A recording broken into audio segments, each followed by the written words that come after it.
Hello साथियों, नमस्कार। स्वागत है आप सभी का टारगेट ऑन के इस यूट्यूब चैनल में। मैं उम्मीद करता हूं कि आप लोग अच्छे होंगे, स्वस्थ होंगे, मस्त होंगे और पढ़ाई में व्यस्त होंगे। जैसा कि आप लोग जानते हैं कि हम लोग शारीरिक शिक्षा से संबंधित एलटी ग्रेड परीक्षा 2025 के लिए पीवाईक्यू प्लस एमसीक्यू यानी कि जो हमारे संभावित प्रश्न है उनको हम लोग देख रहे हैं और बहुत अच्छे तरीके से यानी इसकी विस्तृत व्याख्या करते हुए हम लोग चल रहे हैं, चीजों को देख रहे हैं और उम्मीद करते हैं कि आपको बहुत अच्छे से चीजें समझ में आ रही होंगी। इससे पहले हमारी 10-12 क्लास हुई हैं, 13 क्लास, आप उसको जाके देख सकते हैं और आपको यकीनन बहुत अच्छा लगेगा। आपके एग्जाम के दृष्टिकोण से काफी महत्वपूर्ण है वो, उसको आप लोग देख सकते हैं। चलिए आज की क्लास को हम लोग स्टार्ट करते हैं और आज का जो हमारे सामने आज का जो पहला क्वेश्चन है वो है ये 10वें नंबर का क्वेश्चन है। उसका है कि रक्त का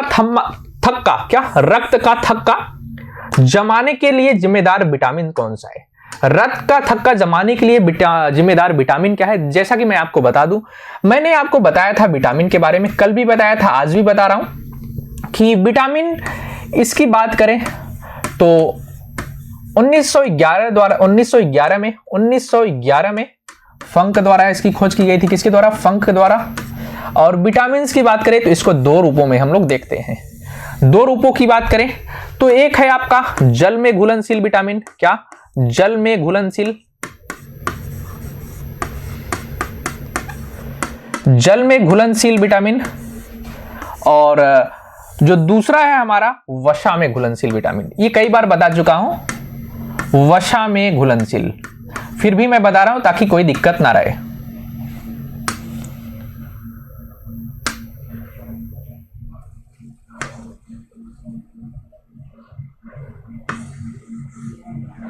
वसा में घुलनशील विटामिन, अगर इसकी हम बात करें, अगर इसकी बात करें तो ध्यान दीजिएगा, जल में जो घुलनशील विटामिन है तो वो है आपका विटामिन बी और विटामिन सी। ये क्या है? ये जल में घुलनशील है। और आपसे अगर पूछे कि वसा में घुलनशील विटामिन तो याद रखिएगा जो आपका विटामिन ए, विटामिन डी, फिर विटामिन ई, फिर विटामिन के। विटामिन जो है ना वो के ये होता है। ओके, ये जल में घुलनशील और वसा में घुलनशील विटामिन से। यहां पे जो क्वेश्चन पूछा है वो पूछा है कि रक्त का थक्का जमाने के लिए जिम्मेदार विटामिन कौन सा है? तो याद रखिएगा, आपको पता होना चाहिए कि नेप्थोक्यूनोन। क्या? नेप्थोक्यूनोन, नेप्थोक्यूनोन।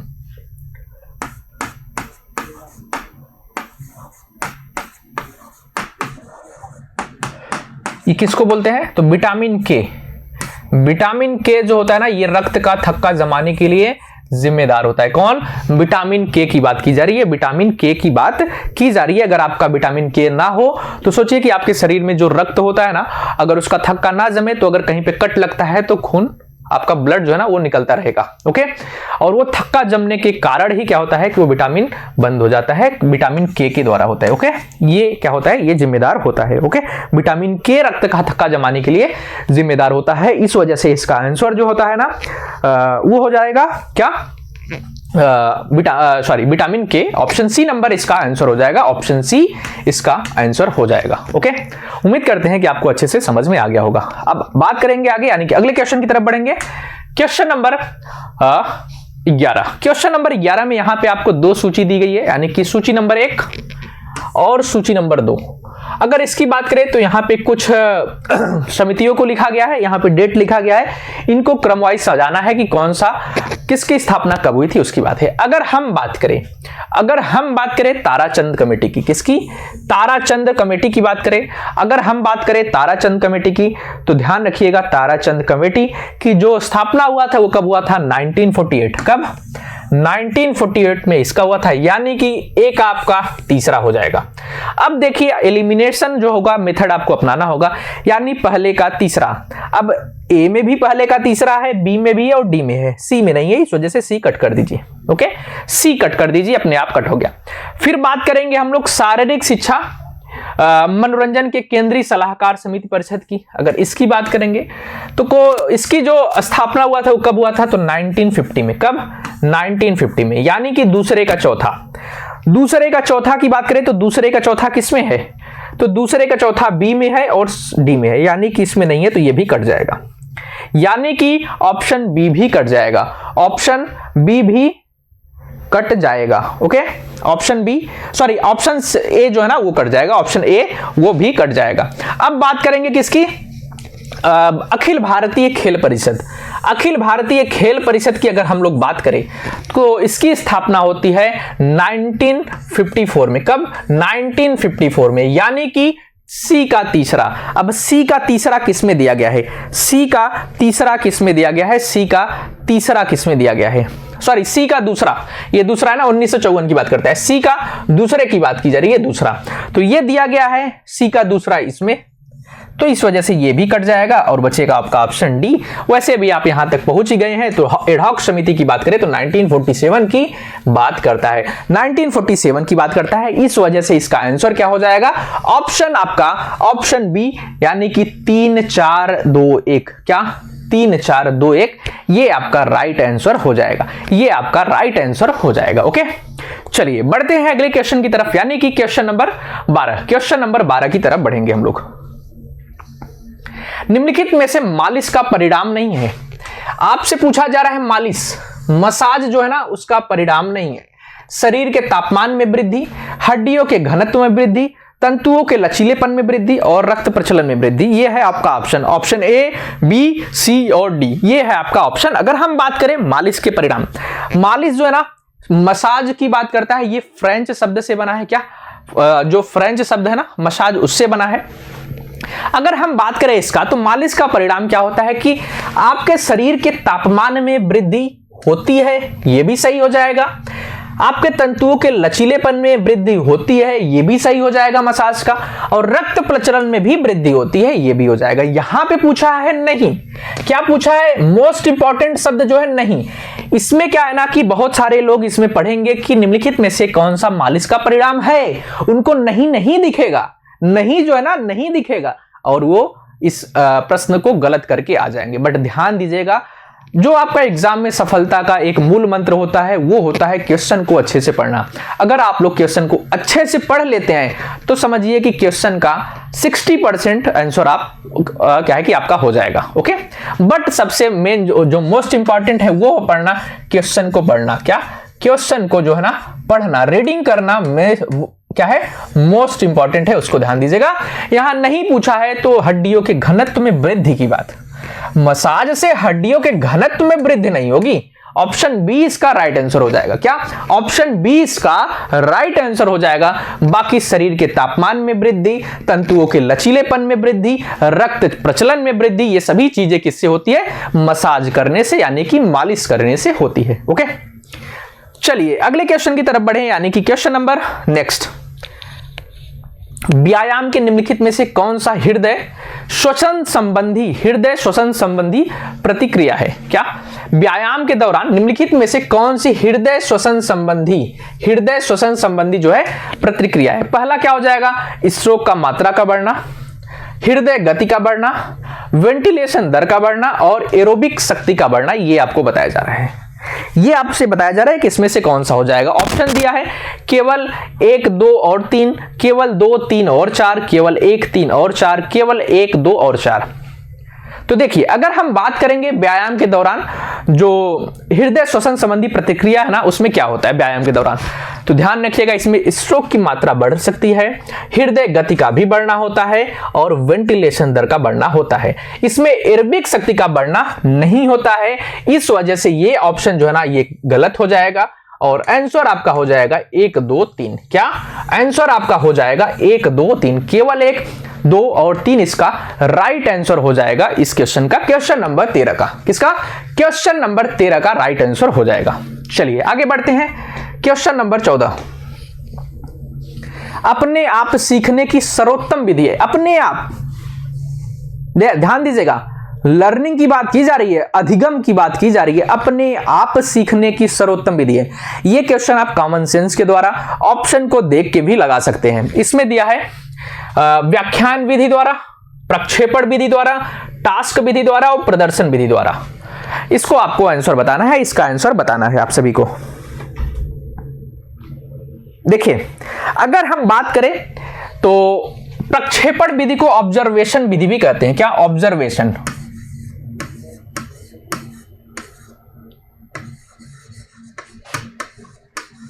ऑब्जर्वेशन मेथड ये भी कहते हैं, इसको ध्यान दीजिएगा। और ऑब्जर्वेशन के द्वारा क्या होता है ना, ऑब्जर्वेशन के द्वारा क्या होता है, दूसरे व्यक्ति के व्यवहार को ऑब्जर्व करना, प्रेक्षण करना, यानी कि दूसरे के व्यवहार को, किसको?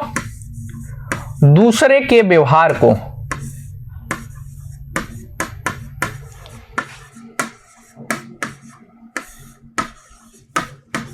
को देखकर,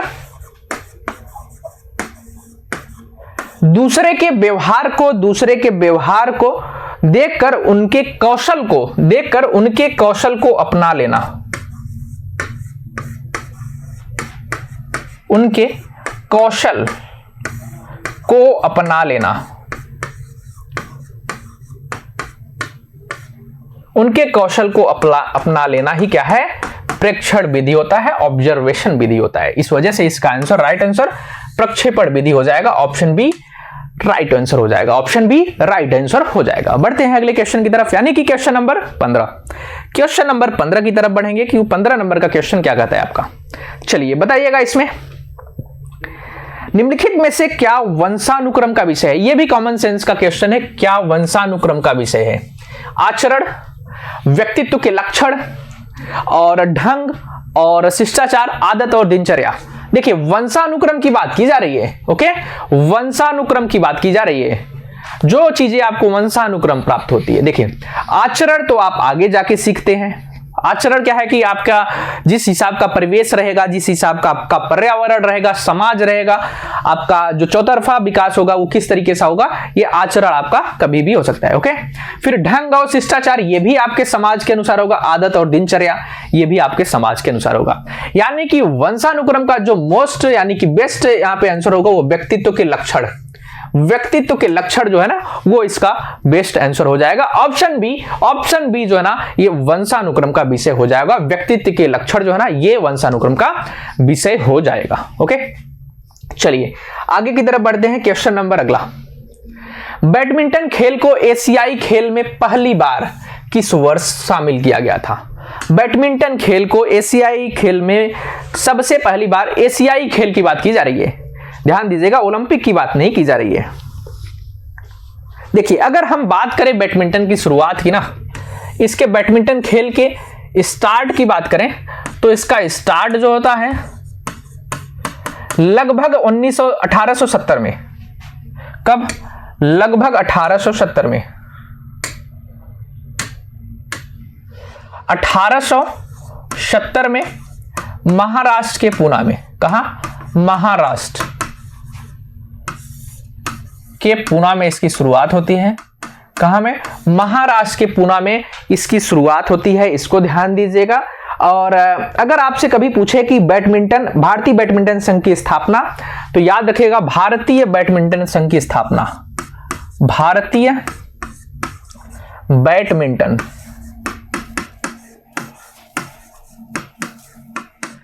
बैडमिंटन संघ की स्थापना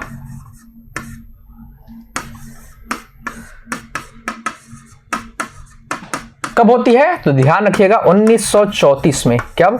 1934 में। कहां? कलकत्ता में। कहां पे?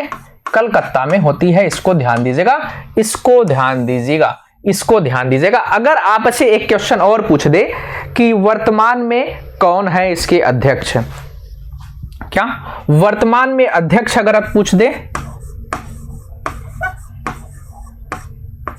तो वर्तमान में अगर आपसे अध्यक्ष पूछे तो ध्यान दीजिएगा कौन है? हेमंत, क्या? हेमंत बिस्वा शर्मा। ये कौन है, वर्तमान में इसके अध्यक्ष है। इनका कार्यकाल जो होगा वो 2026 तक है। कब तक, 2026 तक है, इसकी बात की जा रही है। अगर आपसे पूछे एशियाई गेम में बैडमिंटन को कब शामिल किया गया था, तो ध्यान दीजिएगा वो कब शामिल किया गया था, तो 1964 में। कब, 1964 में शामिल किया गया था। कब, 1964 में शामिल किया, सॉरी 1962, 1964 नहीं, 1962, ओके, सॉरी 1962 की बात की जा रही है। 1962 में शामिल किया गया था। कब, 1962 में इसको शामिल किया गया था बैडमिंटन को एशियाई खेलों में। शायद आपको पता होगा अभी जो ऑस्ट्रेलिया ओपन होता है, ऑस्ट्रेलिया ओपन में बैडमिंटन से संबंधित जो होता है, ऑस्ट्रेलिया ओपन बैडमिंटन की बात कर रहा हूं, उसमें क्या होता है कि जो लक्ष्य सेन भारत के हैं, उन्होंने वहां का ऑस्ट्रेलिया ओपन को जीता है बैडमिंटन में। अभी हाल ही का न्यूज है, यानी कि 10 दिन पहले का न्यूज है, लक्ष्य सेन ने ऑस्ट्रेलिया ओपन में फाइनल में जीत हासिल की है बैडमिंटन ओपन में। ओके, ध्यान दीजिएगा आप सभी लोग, अगर आपसे पूछे तो।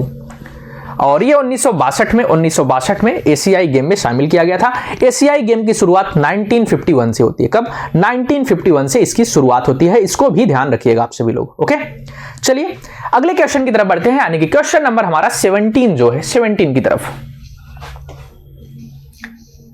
हीमोग्लोबिन का मुख्य कार्य क्या है? हीमोग्लोबिन का मुख्य कार्य क्या है? ग्लूकोज को सोखना, रक्त स्त्राव प्रेरित करना, रक्त को थक्का बनाने में सहायता करना, ऑक्सीजन को आकर्षित करना एवं ले जाना। आपको बताना है इसका आंसर, आपको बताना है इसका आंसर।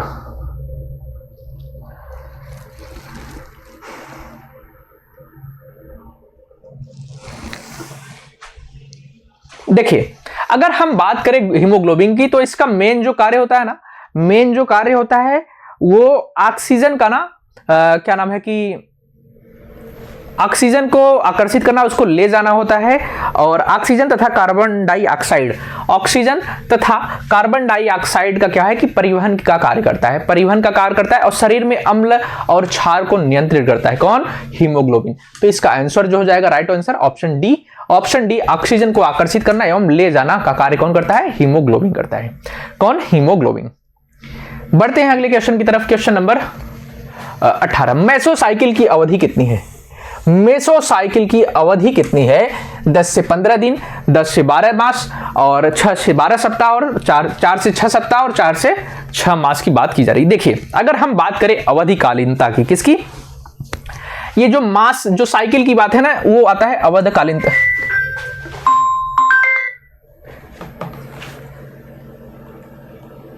वो आता है आपका अवधिकालीनता के अंतर्गत। किसके अंतर्गत? अवधिकालीनता। ओके, अवधिकालीनता।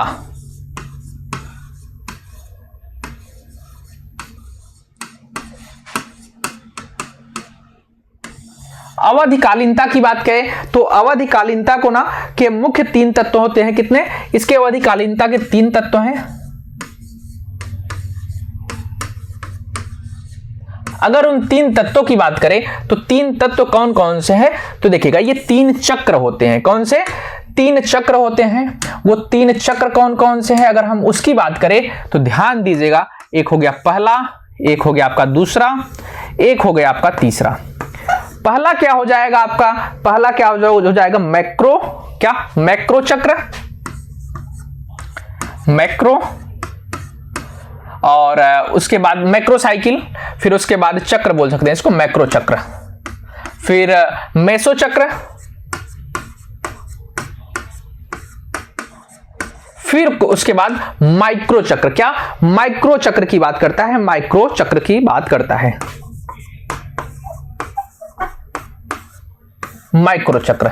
अगर हम इसके समय की बात करें, अगर इसके समय की बात करें तो जो हमारा मैक्रो चक्र होता है ना, जो हमारा मैक्रो चक्र होता है वो 2 माह से 12 माह तक होता है। क्या? 2 माह से 12 माह तक। कितना? ये जो होता है ये 2 माह से 12 माह तक होता है। ओके, 2 माह से 12 माह तक होता है। और ये लगभग 3 से लेकर 6 सप्ताह तक होता है। ओके, 3 से लेकर 6 सप्ताह तक होता है। इसको ध्यान दीजिएगा। जो अंतिम वाला होता है ना, वो क्या होता है? उसको बोल सकते हैं हम लोग 3 दिन से 10 दिन तक। 10 दिन तक होता है, इसको ध्यान दीजिएगा। ये रहा आपका जो अवधिकालीनता है उसकी बात की जा रही है, अवधि। ये 3 चक्र की बात की गई है, कितने? 3 चक्र की बात की गई है, इसको ध्यान रखिएगा। 3 चक्र की बात की गई है। इसमें पूछा है मेसो चक्र के बारे में, किसके? मेसो चक्र के बारे में पूछा गया है। तो मेसो चक्र क्या हो जाएगा आपका? 3 से लेकर 6 सप्ताह। यहां पे 3 से लेकर 6 सप्ताह नहीं दिया है, 4 से 6 सप्ताह दिया है, इस वजह से राइट आंसर ऑप्शन सी, ये राइट आंसर हो जाएगा, option C. Okay, right answer आपका क्या हो जाएगा? ऑप्शन सी, ये राइट आंसर हो जाएगा। ओके, चलिए, ये आपसे कभी पूछ सकता है मैक्रो चक्र के बारे में, कभी माइक्रो चक्र के बारे में पूछ सकता है, या अवधिकालीनता के कितने तत्व हैं वो भी पूछ सकता है। तो ध्यान रखिएगा, अवधिकालीनता के 3 तत्व हैं। ओके, अवधिकालीनता के 3 तत्व हैं, इसको भी ध्यान रखिएगा। चलिए बढ़ते हैं अगले क्वेश्चन की तरफ। निम्न में से कौन सा प्राणायाम नहीं है? प्राणायाम की बात की जा रही है। कौन सा प्राणायाम नहीं है? ओके, कौन सा प्राणायाम नहीं है, इसके बारे में आपको बताना है। प्राणायाम, इसको आप सभी लोगों को बताना है कि प्राणायाम।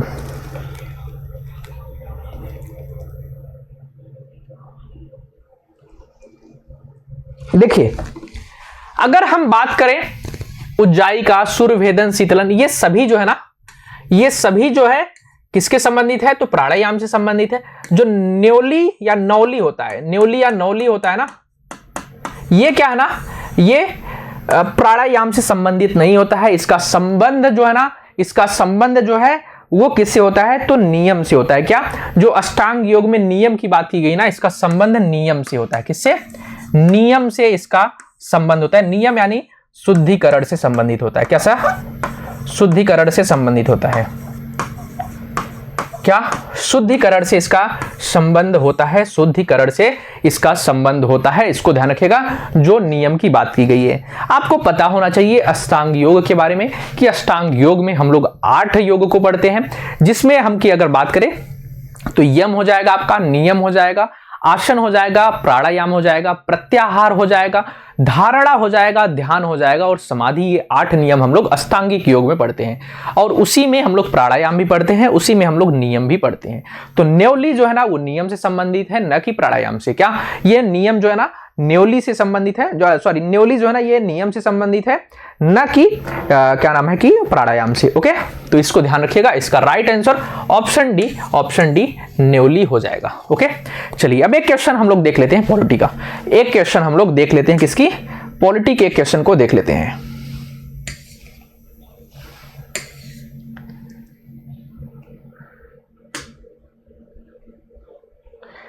देखिए, निम्न में से कौन सा एक मौलिक अधिकार नहीं है?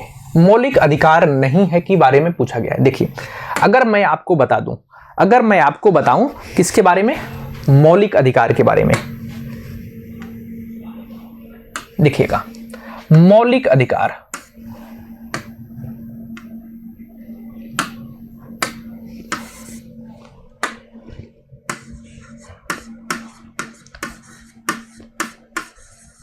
अगर हम लोग बात करें मौलिक अधिकार के बारे में, तो ध्यान दीजिएगा, मौलिक अधिकार जो है ना, अगर इसकी बात करें तो इसका उल्लेख जो है ना हमारे संविधान में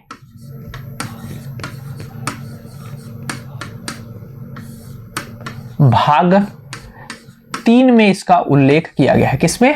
भाग 3 में उल्लेख किया गया है। अगर इसके अनुच्छेद की बात करें तो इसका जो अनुच्छेद है ना वो कितना है? तो अनुच्छेद जो है ना वो 12 से 35 है। क्या? 12 से 35 के बीच में इसका उल्लेख किया गया है, इसको ध्यान दीजिएगा। और दूसरी चीज इसको ध्यान दीजिएगा, ये मूल संविधान का हिस्सा था। किसका? मूल संविधान का हिस्सा था, का हिस्सा था। ओके, मूल संविधान का हिस्सा था, इसको भी ध्यान दीजिएगा। उसकी अगर बात करें, इसको मैग्ना कार्टा की संज्ञा दी जाती है, इसको मैग्ना कार्टा,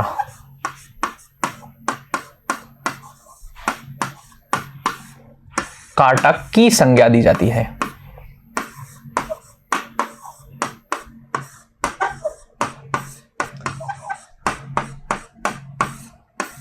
इसको भी ध्यान दीजिएगा। और दूसरी चीज, इसको लिया किससे गया था? तो यूएसए के संविधान से, यूएसए के संविधान से।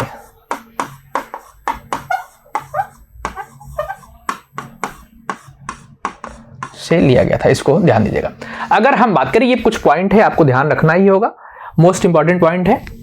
अगर यहां पे मैं नंबरिंग कर दूं तो नंबरिंग ध्यान दीजिएगा आप लोग कि नंबर 1, 2, 3, 4, उसके बाद 5, ये मोस्ट इंपॉर्टेंट है, आपको याद होना ही चाहिए, आपको याद होना चाहिए। अगर अब हम बात करें, ओके, अगर अब हम बात करें इसमें, तो प्रारंभ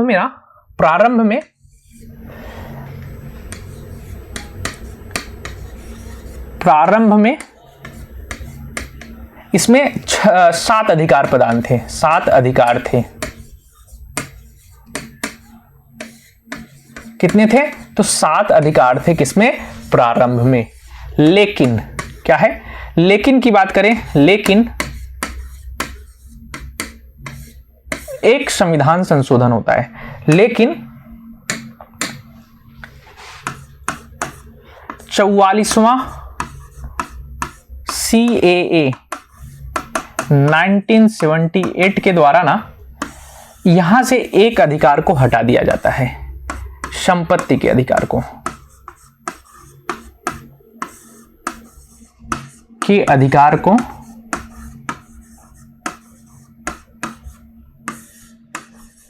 मूल अधिकार की श्रेणी से, मूल अधिकार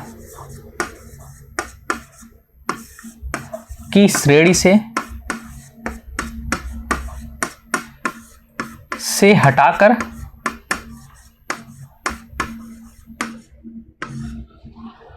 एक कानूनी अधिकार बना दिया।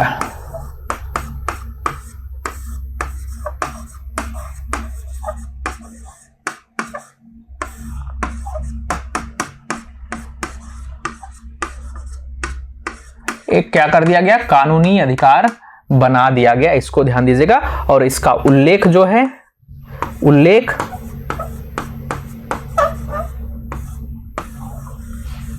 भाग 12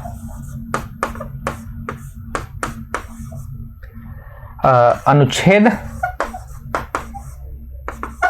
300 क में किया गया है। किसमें? 300 क में किया गया है, इसको ध्यान दीजिएगा।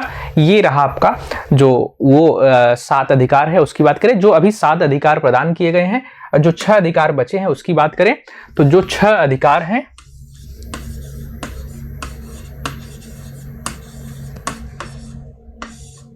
किसके? फंडामेंटल राइट के, यानी कि मूल अधिकार के। ये मूल अधिकार है क्या? तो मूल अधिकार क्या है आपका?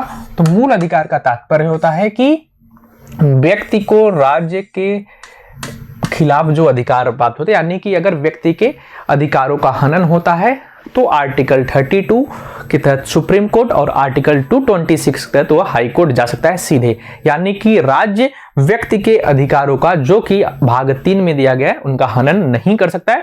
वो 6 अधिकार के बारे में बात करता है, ये वर्तमान की बात है। ओके, वो कौन कौन से अधिकार है अगर हम लोग उसकी बात करें तो ध्यान दीजिएगा। जो पहला है हमारा वो है समता का अधिकार। क्या? क्षमता, क्षमता का अधिकार।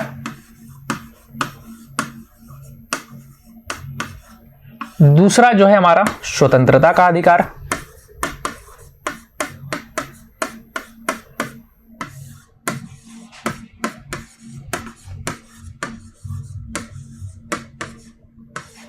तीसरा जो है हमारा शोषण के विरुद्ध अधिकार।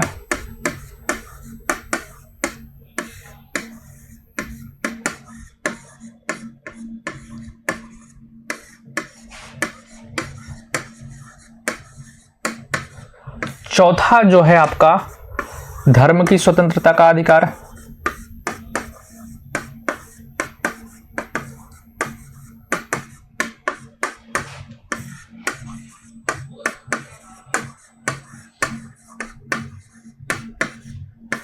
फिर पांचवा जो है आपका संस्कृति व शिक्षा का अधिकार प्लस शैक्षिक अधिकार, जो अल्पसंख्यक वाला है।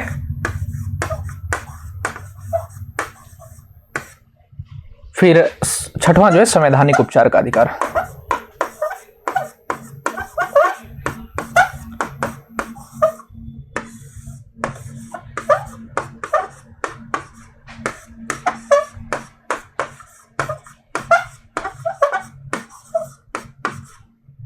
ये रहा है आपका। अगर इसके आर्टिकल की बात करें तो ध्यान दीजिएगा, जो समता का अधिकार है ये आपका आर्टिकल जो है ना, ये किससे है, तो 14 से लेकर 18 के बीच में इसका बात की गई है। जो आपका आर्टिकल स्वतंत्रता है तो ये आपका आर्टिकल है 19 से 22। ओके, जो आपका शोषण के विरुद्ध है ये आपका आर्टिकल है आर्टिकल 23 और 24। जो आपका धर्म की स्वतंत्रता की बात करता है तो ये आर्टिकल है आपका 25 से 28। जो आपका संस्कृति और शैक्षिक अधिकार है ये आर्टिकल है आपका 29 और 30। और जो आपका इसकी बात है असंवैधानिक अधिकार है वो है आपका आर्टिकल 32। आर्टिकल 32 ये रहा है आपका पॉइंट। क्या ये रहा आपका पूरा का पूरा पॉइंट जो मैंने आपको बता दिया है, इसको ध्यान रखिएगा, ये मोस्ट इंपॉर्टेंट है। ये डायरेक्ट क्वेश्चन पूछा जा रहा है और पूछा जा सकता है, इसका भी ध्यान रखिएगा। ओके, इसका भी ध्यान रखिएगा आप सभी लोग। और जो एक आर्टिकल हटा दिया गया आर्टिकल 31, वो किससे संबंधित था, तो संपत्ति के अधिकार से संबंधित था, वो हट गया है, जो मैंने आपको पहले ही बता दिया। बाकी ये जो 6 अधिकार वर्तमान में प्राप्त है उसकी बात कर रहा हूं मैं। समता का अधिकार, समान स्वतंत्रता का अधिकार, शोषण के विरुद्ध अधिकार, धर्म की स्वतंत्रता का अधिकार, संस्कृति प्लस शैक्षिक अधिकार और संवैधानिक उपचार का अधिकार। ओके, ये सभी चीजें 6 अधिकार जो वर्तमान की बात की जा रही है, किसकी, वर्तमान में व्यक्ति को प्राप्त है। ओके, इसको ध्यान दीजिएगा। बाकी मैंने पहले ही आपको बता दिया कि जो ये था इसको हटा दिया गया है 44वें संविधान के द्वारा। ओके, जो आर्टिकल 31 था, जो संपत्ति का अधिकार था, ये वाला अधिकार इसको हटा दिया गया, संपत्ति के अधिकार को हटा दिया गया है और इसका उल्लेख वर्तमान में भाग 12 में आर्टिकल 300 क में किया गया है। अब देख लेते हैं क्वेश्चन क्या पूछा है।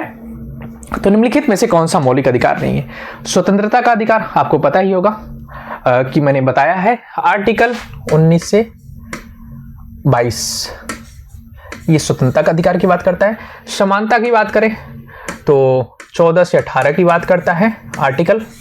फिर संपत्ति का अधिकार की बात करें तो ये 300 वर्तमान में 300 की बात करता है वर्तमान में। ओके, ये इसकी बात करता है, इसको ध्यान दीजिएगा।